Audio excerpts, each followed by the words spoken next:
तर बघा आता पहिला कॉलम डावी नाकपुडी, दुसरा कॉलम उजवी नाकपुडी, तिसरा कॉलम सुषुम्ना किंवा मधली दोन्ही नाकपुडी असं म्हणतात। आता बघा 48% श्लोक येते,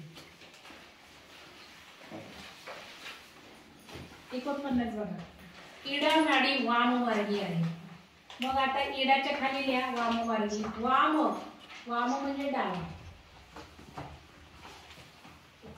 डाव्या नाकपुडी खाली काय लिहिणार इडा नाडी लिहा पहिल्यांदा, दुसरं काय लिहिणार वाममार्गी। मधल्या कॉलमला उजवी नाकपुडी म्हणजे काय लिहिणार पिंगला नाडी, त्याच्या खाली काय लिहिणार दक्षिण मार्गी।